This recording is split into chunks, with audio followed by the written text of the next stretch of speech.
The world's deadliest volcano is now erupting.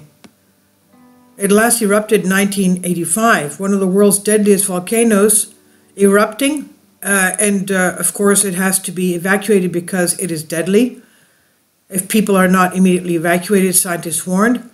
Colombia's Nevado del Ruiz registered a whopping 6,000 earthquakes per day last week, leading officials to raise the alert to the second highest scale and evacuate over 2,500 families in the area.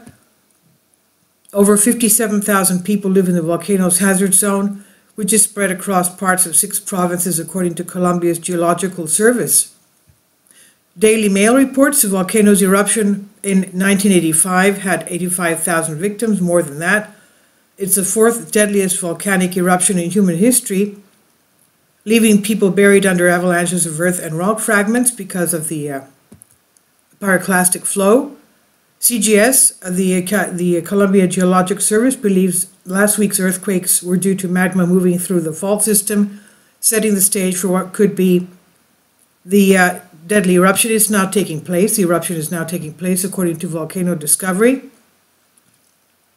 The Nevado del Ruiz volcano straddles the borders between Colombia's Tolima and Caldas provinces, and the volcano, which formed about 150,000 years ago, reaches an elevation of about 17,717 feet. It sits about 80 miles west of the capital of Colombia, Bogota.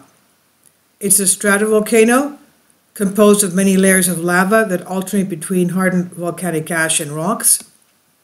On November 13, 1985, Nevado del Ruiz volcano spewed hot ash and lava some 23,000 feet into the air, according to Earth magazine reports, and the event caused the ground to rumble, releasing mud flows towering more than 98 feet through the region.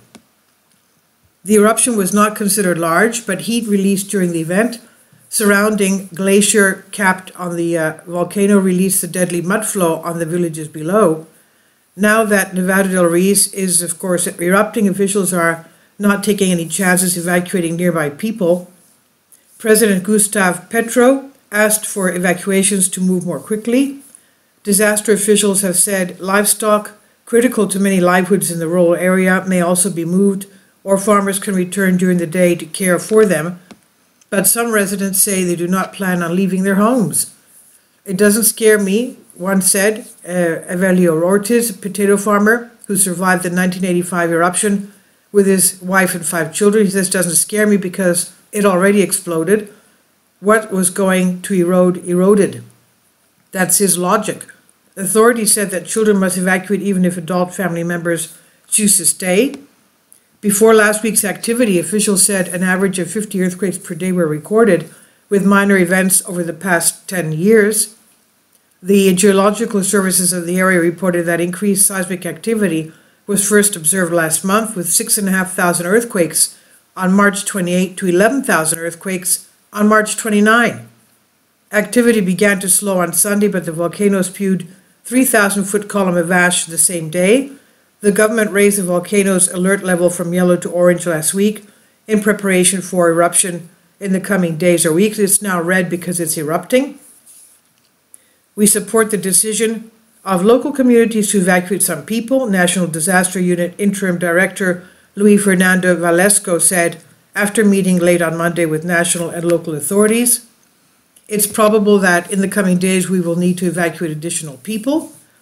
Caldas Governor Luis Carlos Velázquez has asked the national government for 800 million pesos, that's about $173,800, to strengthen an early warning system, 400 million pesos for machinery and funding for evacuees' housing, the government said in a statement on Monday. This is according to the People's Voice by Sean Adeltabatabai.